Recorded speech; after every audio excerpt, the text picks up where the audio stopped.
Hello students, in today's lecture we shall see a priori algorithm in data mining. This algorithm is required to analyze frequent item set from a given data item set.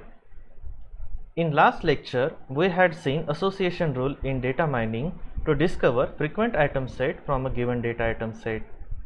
And this a priori algorithm is extension to the association rule in data mining.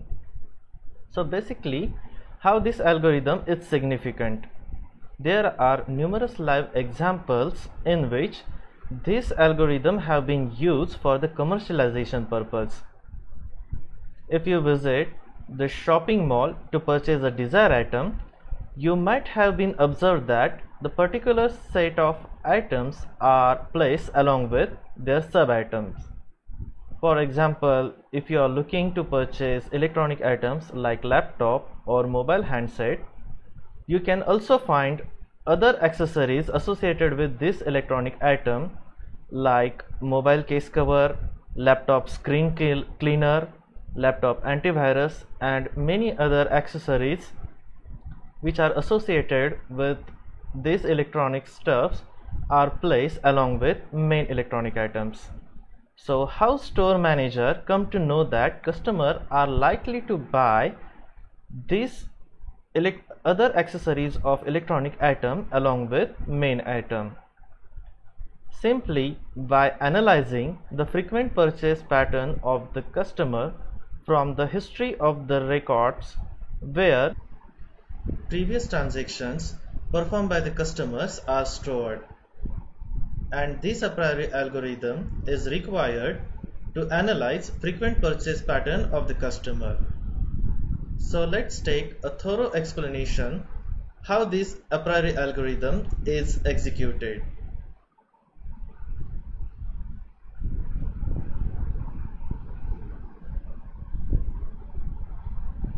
So this a priori algorithm is given by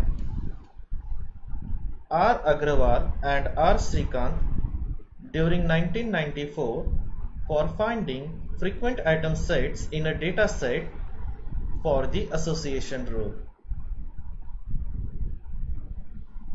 And they have given the name a priori algorithm to this algorithm because it requires prior knowledge of frequent item set and properties of the frequent item set.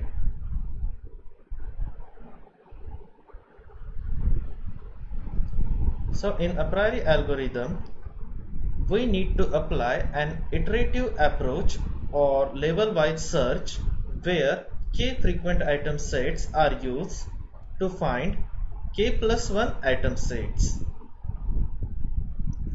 Here, k frequent item sets could be considered as laptop, mobile that are customer likely to buy, and k plus item sets are considered as mobile case cover, mobile antivirus, laptop antivirus, and laptop screen killer.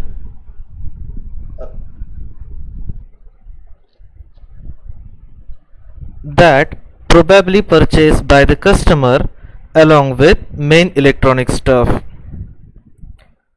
To improve the efficiency of level-wise generation of frequent item sets, an important property is used, and it is called as a priori property. This property helps for reducing the search space. So what is a priori property? All non-empty subset of frequent item set must be frequent. Let's take a simple example. Consider in a frequent item set that are purchased by the customer, these items are present, item 1 and item 2, and this item 1 is subset of this frequent item set.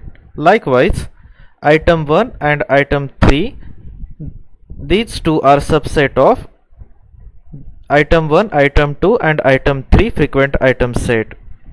So in this case, item 1 and item 3, all these two subset must be frequently purchased along with the main item stuffs. So the key concept of a priori algorithm is its anti-monotonicity of support measure. So basically, what is anti-monotonicity? Monotony simply means tedious repetition and routine, or lack of variety and interest. It simply consider as if the customer is purchasing laptop, not necessarily customer will always purchase certain accessories like laptop antivirus, laptop screen cleaner along with laptop. There are also other variety of accessories that customer more probably will purchase along with laptop. For example, there could be laptop Bluetooth keyboard, there could be laptop Bluetooth mouse, and many other required stuffs.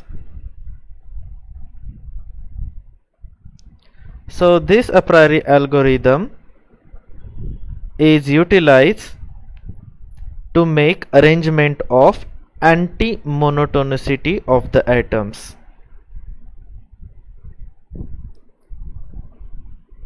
So all subsets of the frequent item set must be frequent, and these frequent item set are considered as a priori property. If an item set is infrequent, all 8 supersets will be infrequent. Now consider the given data set and we will find frequent item sets and generate association rule for them. So these are the total 9 transactions performed by the customer, and for each transaction a certain unique ID has been given. This is transaction 1, and in transaction 1 these are the particular item set that are purchased by the customer, that are item 1, item 2 and item 5. Likewise there are the respective item sets, and here are the respective transaction ID has been given for the items. Now here in the problem already minimum support count is considered as 2. So how to find support count? In previous association rule lecture I had already explained how to count minimum support count. So minimum support count simply means the how particular item is frequently purchased, and we need to simply divide it along with the total number of transaction ID. So for example, if we want to find the support count for item 1, so how many times item 1 purchased by the customer? Here item 1 is present in transaction 1 for first time, then item 1 is present in transaction 4 for second time, and item 4 is present in transaction 5 third time. Likewise item 1 is again present in transaction 7 4 time. This is for 5th time and this is for 6th time. So it means that the support count for transaction item 1 is 6. So basically here for the particular item set the minimum support count has been set to 2, and the minimum confidence is considered as 60%. So how to calculate confidence percentage?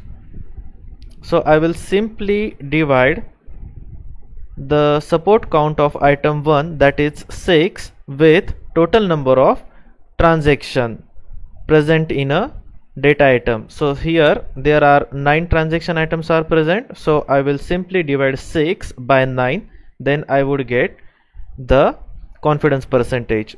But in this case already minimum confidence percentage is given as 60% regardless of the different items purchased by the customer, and support count is given as 2.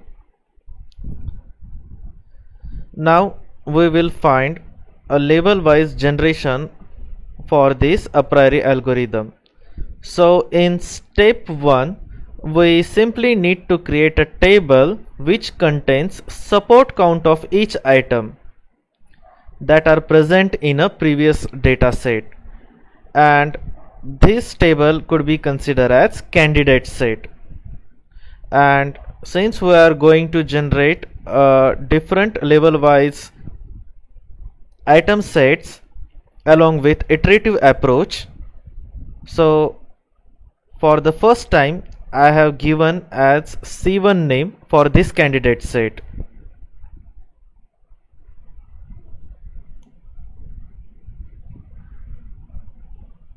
So before finding the support count of each item set, let's see how many item sets are purchased by the customer. So item 1, item 2, item 3, item 4 and item 5. So there are total 5 numbers of item you will find in each transactions. So here I have mentioned there are total 5 item sets are present in a given transaction, and to find the support count of each transaction I need to simply count how many times the particular items are purchased by the customer. So as I had already measured for item 1, the support count is 6. It means total 6 times item 1 is purchased by the customer, and I had mentioned here 6 as a support count for the item 1. Now let's count support count for item 2. So here item 2 are purchase 1 in transaction 1, then later on purchase second time in transaction 2, then third time, fourth time, fifth time in transaction 6, and sixth time in transaction 8, and at last 7th time in transaction 9. So total support count for item 2 is 7. Now let's find the support count for item 3. So here initially item 3 is purchased first time, then later on second time in transaction 5, then later on third time in transaction 6, later on fourth time in transaction 7, next fifth time in transaction 8, and sixth time in transaction 9. So the minimum support count is 6 for item 3 since it has been purchased 6 times by the customer during the whole transaction. Likewise, we have to find the support count for further item set, that is items 4 and item 5. So let's calculate the minimum total support count for item 4. So item 4 is purchased first time in transaction 2, and later on it is being purchased during transaction 4. So during whole transaction item 4 is purchased twice by the customer. So the support count for item 4 is 2. Now last we need to calculate the support count for transaction item 5. Item 5 has been transacted first time in transaction 1 and later on second time in transaction 8. So in whole transaction item 5 has been purchased twice by the customer, in transaction 1 likewise in transaction 8. So the total support count for item set 5 is 2.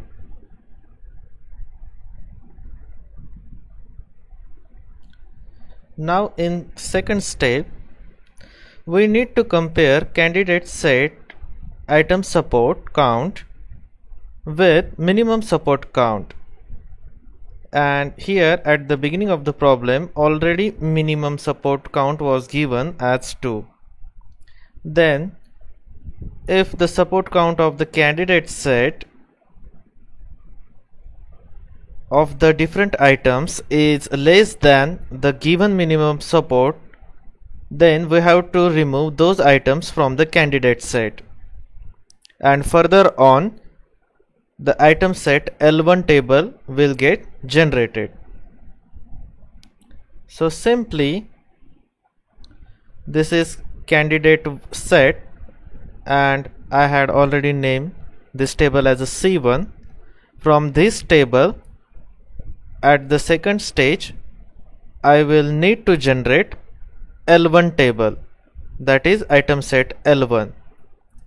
But there are some criteria to generate this L1 table from the previous C1 table, and the criteria is that since minimum support count is 2 is considered during the beginning of the problem, so from candidate 1 I will have to remove those item sets from this table whose support count is less than 2. If the support count of the particular item is either 2 or greater than 2, then I will keep those items set in later L1 table.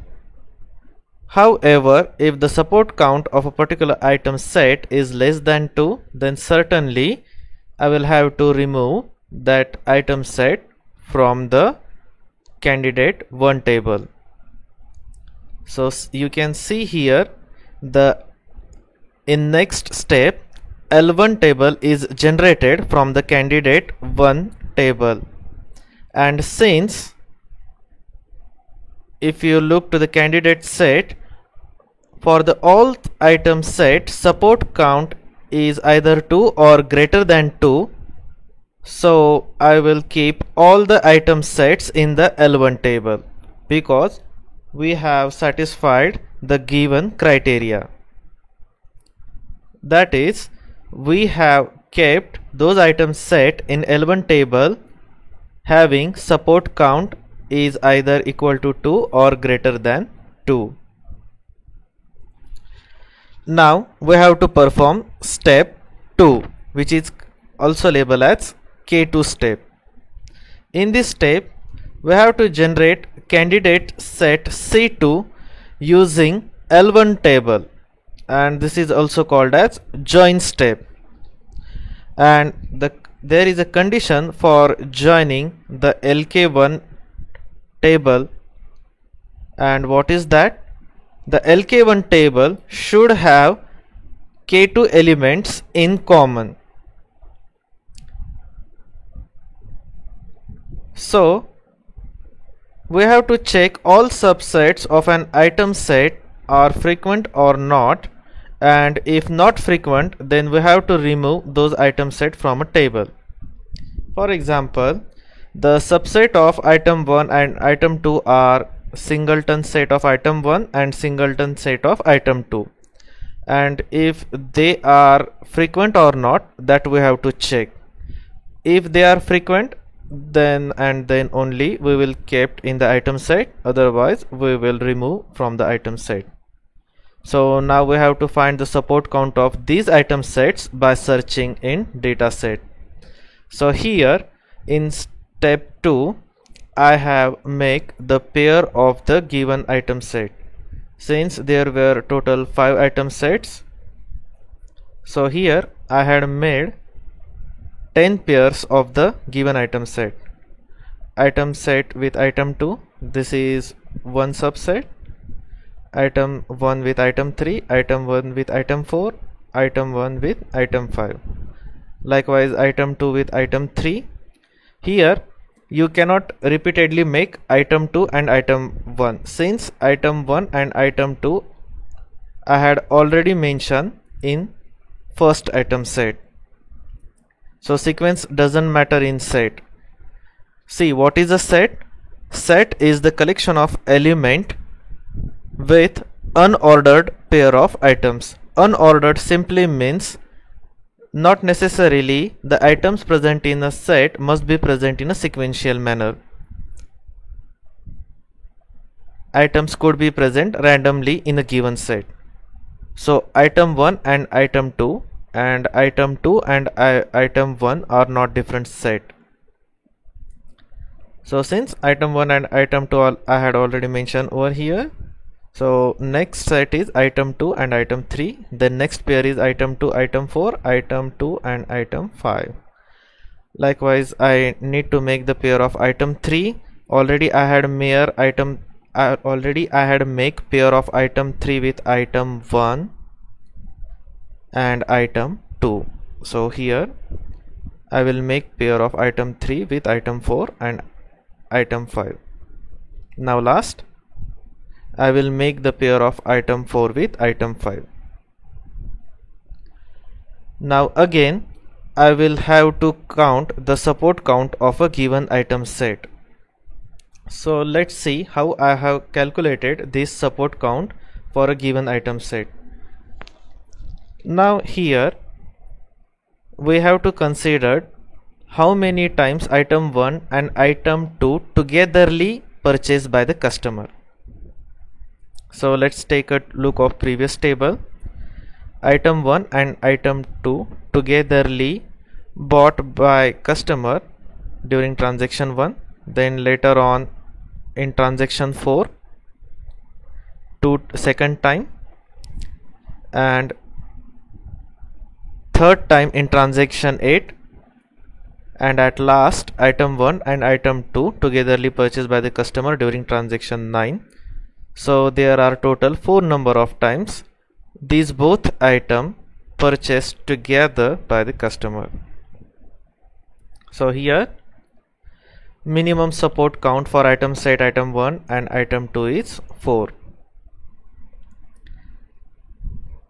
Likewise, you can also count the support count for item set 1 and 3. So let's take a look. So item 1 and item 3 during transaction 5 togetherly purchased by the customer, then in second time in transaction 7 these item sets are purchased by the customer, then next in transaction 8 this item 1 and item 3, and at last in transaction 9 these item sets item 1 and item 3 togetherly purchased by the customer. So there is minimum support count for item set 1 and 3 is 4. Now have a look on item 1 and item 4 item set. So item 1 and item 4 is purchased only once during the whole transaction, and you will find the transaction ID is transaction T4 is the transaction ID for a given item set, that is item 1 and item 4. So here minimum support count for item set item 1 and item 4 is only 1. Now find out the support count for item 1 and item 5 item set. So item 1 and item 5 first time during transaction 1, then second time in transaction 8 item 1 and item 5 are frequently purchased by the customer. So the minimum support count for item 1 and item 5 is 2. In next step we have to calculate support count for item set 2 and 3.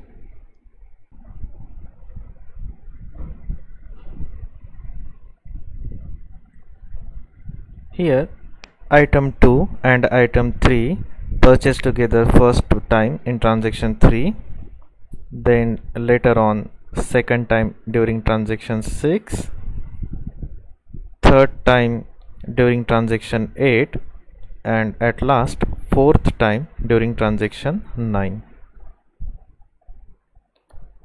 So minimum support count for item set 2 and 3 is 4.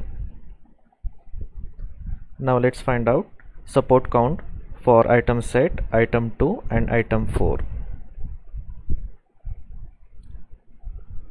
Item 2 and item 4, this item set purchased together by the customer during transaction 2.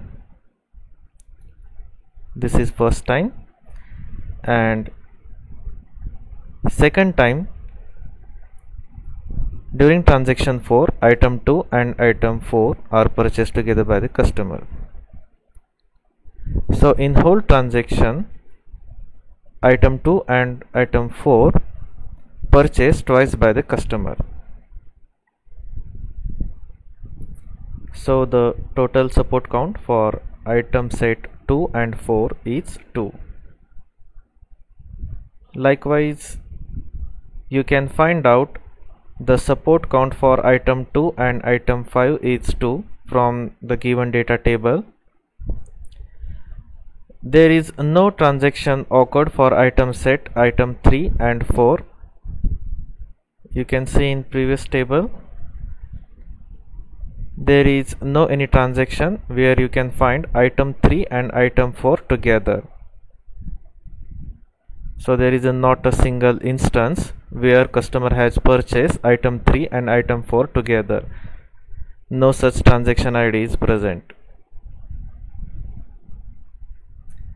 So for support count for item set 3 and 4 is 0. If you consider item set item 3 and item 5, item 3 and item 5, in transaction 8 only, item 3 and item 5 are purchased together by the customer. Thus, support count for item set 3 and 5 is 1. And at last, support count of item set 4 and 5 is 0. Why it is 0? You can see that there is no any transaction where you can find item 4 and item 5 together. So now I will call this table as candidate 2. So this is my C2 table. Now in next step I have to compare the candidate 2 support count, that means all these support count of a respective item set, with minimum support count. And since I had already mentioned in the beginning of the problem, the minimum support count we are given is 2. And again I will have to iterate similar steps that I had performed in the earlier step. So if the support count of candidate set item is less than minimum support, then I will have to remove those items from the given candidate set, and accordingly I will generate the next table which is considered as L2. So this is L2 table. So how I have generated this L2 table? Let's take a look on candidate 2 table. So here I have removed item set from the table whose having support count is less than 2. So for item set 1 and 4, the support count is less than 2, that is 1. Likewise, for the item set 3 and 4, support count is also less than 2, that is 0. In similar manner, for item set and item 5, the support count is also less than 2, that is 1. Further on, for item 4 and item 5 item sets, the support count is less than a given support count, that is 0. So I have removed item 1, item 3 and item 4, item 3 and item 5, item 4 and item 5, and item 1 and item 4, all these items set from this candidate 2, that is C2 table. and I have generated this L2 table from the previous candidate 2 table. Now here in this L2 table you will find only those item set that have support count greater than 2, either equal to 2 or greater than 2. Now in third step, again I need to generate candidate set C3 table using L2 join step. So what is the join step here? If you consider the previous example, this one was the L1 table and I had performed the pairing of the different item set present in that table. It means I had paired item 1 with item 2, item 1 with item 3. Okay, so likewise from this L2 again I will make the pair of given item set. So for the condition of the joining LK1 is that it should have K2 elements in common. So here for L2, first element should match.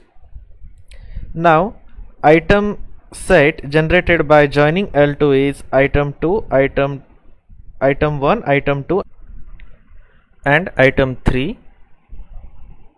So I have made one item set and which contain 3 items. Likewise I have made another set.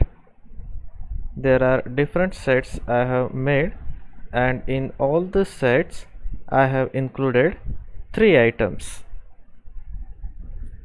Just like in second item set I have included item 1, item 2 and item 5, and later on in final item set I have included item 2, item 3 and item 5. So in this time I have included 3 items in a single item set, just like I had included 2 items in the previous item set. Now in next stage I will check whether the subset of these item sets are frequent or not, and if this subset of the item sets are not frequent, then I will remove them from the given item set. So here subset of first item set, that is 1, 2 and 3 are 1 and 2, 2 and 3 and 1 and 3.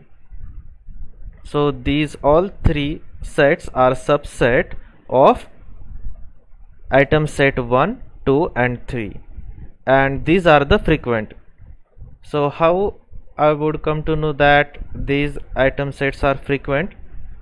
So take a look of L2 table. Here you will find the support count for 1 and 2 is 4, 1 and 3 is 4 and 2 and 3 is also 4, which is greater than 2. Since in the beginning of the problem we are given minimum support count is 2, and those item sets having support count greater than 2 or equal to 2 I will be considered as frequent item set in this problem. Hence item 1, item 2, item 2, item 3 and item 1 and item 3, these subset of these item 1, item 2, item 3 item sets are considered as frequent item set. Now if you consider the second item set, in which item 2, item 3 and item 4, these item sets are present, and the subset item 3 and item 4 of this item set is not frequent, so I need to remove it. And why it is not frequent? If you again take the look in table L2, so item 3 and item 4. So here item 3 and item 4 is not included in L2 table. Why it is not included in L2 table? If you again take a look of C2 candidate 2 table, item 3 and item 4 item set have support count 0, which is less than 2. So since item 3 and item 4 is not frequent, I will have to remove this whole item set. So similarly, I need to check the frequency for every item set. Since item 1, item 2, item 3 are frequent, so I will include in the next iteration. Then I will remove this item set I1, I2 and I5 from next iteration, since the subset of this table is not frequent. Then later on I am supposed to find the support count of these remaining item sets. So here candidate 3, that is C3 table has been generated, and the item set there are two item sets are included in this C3 table. First item set is item 1, item 2 and item 3. Since the subset of these item sets are frequent, and the next item set is item 1, item 2 and item 5. Again the subset of all these item set is frequent, so there are two item set is present in candidate 3, that is C3 table. Now again time has come to check the minimum support count for these item set. So here first I will check the support count for item set item 1, 2 and 3. So if you consider the given table, item 1, 2 and 3 are purchased together by customer first time during the transaction 8 and later on second time in transaction 9. So here minimum support count for this item set is 2. Now check the support count for next item set, in which item 1, item 2 and item 5 are present.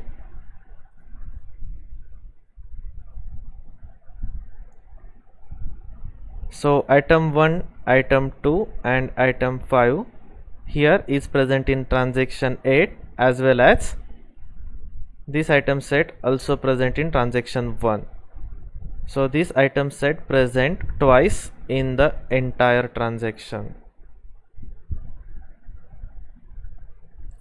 So the support count for this item set is 2.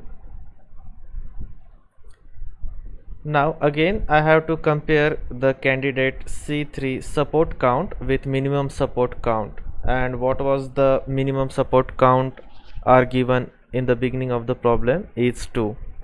So again, if the support count of candidate set item is less than minimum support count, then I have to remove those items from the candidate 3, and later I will need to generate the item set L3 table. So since these item set satisfy the criteria for the minimum support count, I will keep all these items set in L2 table. So this is L2 table generated from this previous C3 table. So again in step 4 I am supposed to generate candidate set C4 using L3 join step. So I will use this L3 table for further joining.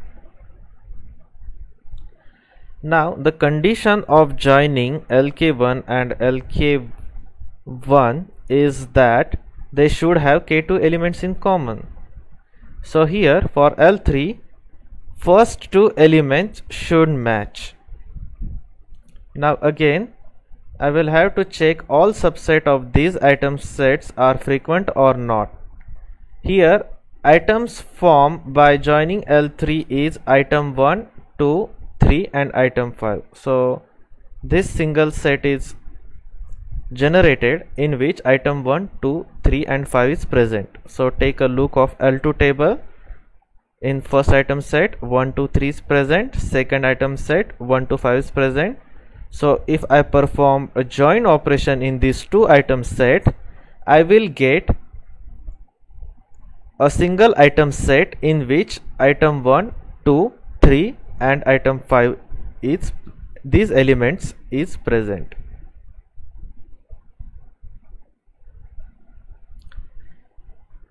So since this single set which contain item 1, 2 and 3 and 5, this single set is generated by joining the L3 table.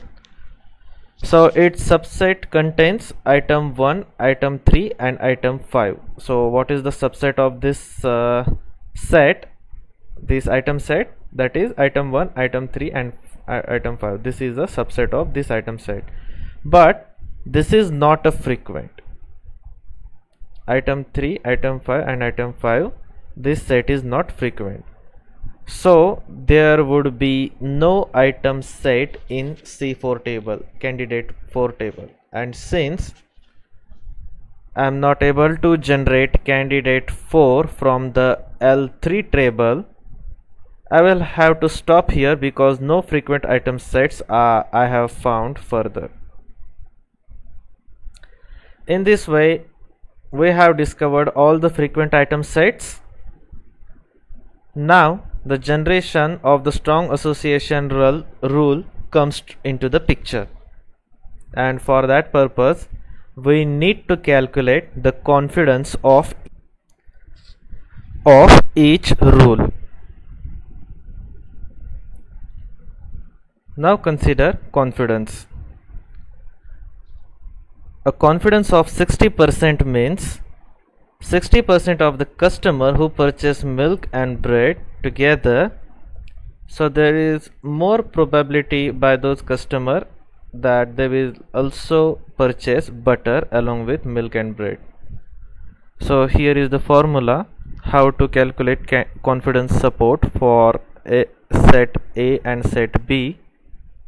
So here I am supposed to make union of set A and B and need to calculate support count for both A union B, and then whatever the support count of this A union B, I am supposed to divide it by support count of A.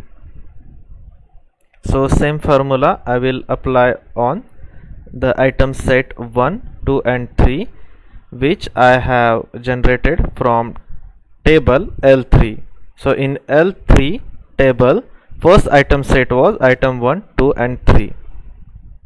So I will apply the same rule. So here I will make the association of item 1, 2 with 3, item 1, 3 with 2 and item 2, 3 with 1. So it means that I am supposed to predict if the customer is purchase item 1 and item together, so what is the probability that the customer will also purchase item 3 along with item 1 and 2. So to calculate the confidence, here I will first find the support count of 1, 2 and 3, then I will divide the support count of 1, 2, 3 with support count of 1 and 2. So what is the support count of 1, 2 and 3? That is 2, and support count of 1 and 2 is 4, and if I divide 2 by 4 I will get 0.50, and if I multiply 0.50 into 100 I will get 50%. So likewise I have performed the same operation on the further data item set. So again, for the next item set to calculate the confidence, here I have considered support count of 1, 2 and 3 which is 2, and again I have now divided these two with support count of 1 and 3 which is 4. Again I got the same percentage that I had earlier obtained during this operation. And at last again I have found the confidence of this item set. For that, I have considered support count of 1, 2 and 3, which is 2, and again I have divided this support count with support count of item 2 and item 3, and the support count of item 2 and item 3 again was 4. So here again I have got the 50%.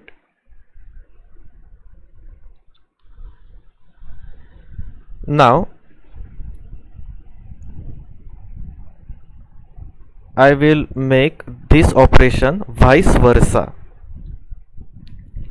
So here I will make item 1 associated with item 2 and 3. I will make the association of item 2 with item 1 and 3, and later on I will make the association of item 3 with item 1 and 2.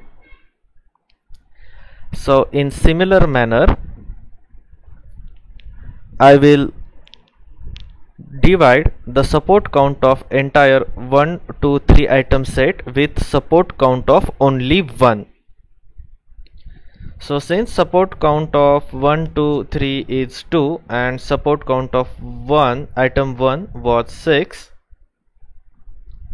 so if I divided 2 by 6, I will get 0.33%, and if I multiply that percentage into 100, I will get 33%. In previous table you will find the support count of item 1, which I had earlier mentioned as a 6, and the support count of item set 1, 2 and 3 is 2. So again I am going to perform similar operation on further data item set. So here, to find the confidence for item 2, I have divided support count of item 1 and 2 and 3, which is 2, with support count of item 2, which is 7. So 2 divided by 7, you will get 0.28, and if you multiply this 0.28 into 100, you will get 28%. Similarly, I have found confidence for item 3. So again I have divided support count of item 1, 2, 3 with support count of item 3. So what was the support count of item 1, 2 and 3? That is 2, and I have divided this 2 with support count of item 3, which is 6, and in this whole calculation I got the 33% as a result of this operation. So if you are getting the minimum confidence percentage is 50%, then the first 3 rules can be considered as strong association rules. So since for this item set 1, 2 and 3 I have got the 50%, so this is a strong association rule. It means that if the customer purchase item 1 and 2 or 1 and 3 or 2 and 3 together, then there is a lot of chances that the customer will frequently buy item 3 or item 2 or item 1 together with this previous main item.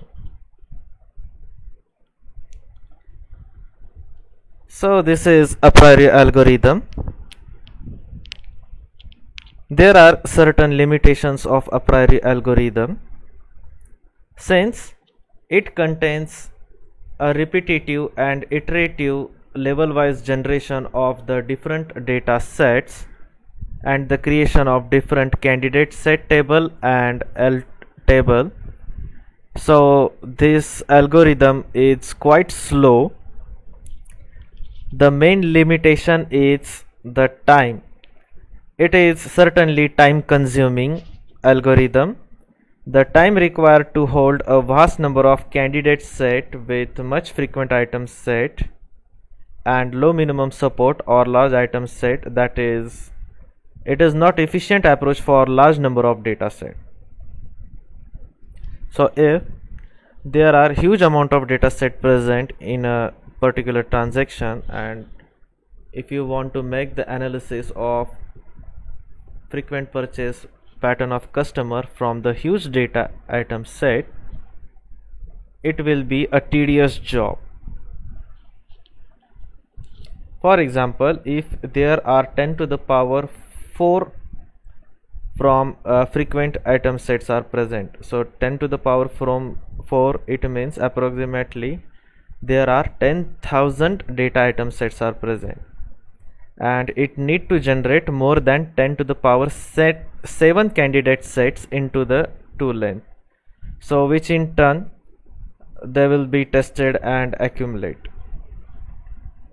And furthermore, to detect frequent pattern in size 100, that is v1 v2 up to the v100, it have to generate 2 to the power 100 candidate set.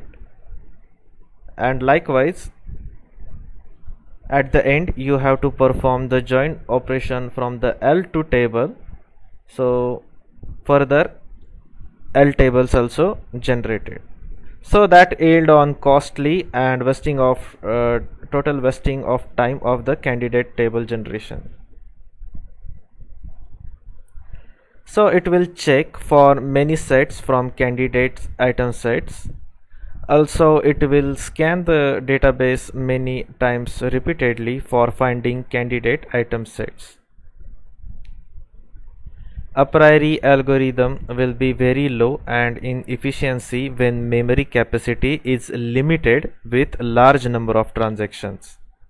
That means if you perform the analysis of the purchase pattern of the customer from the transaction, then the given record set are supposed to be stored in a data warehouse, because in data warehouse the data is never deleted.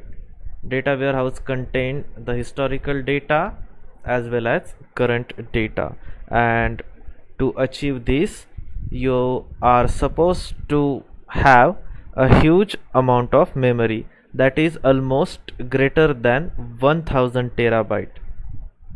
Unlike database, if you have only memory in between megabyte to gigabyte, that is sufficient, because the transaction is performed in terms of database on daily basis. So this is all regarding with a priori algorithm. If you have any query, any doubt regarding a priori algorithm, please feel free to post your query on class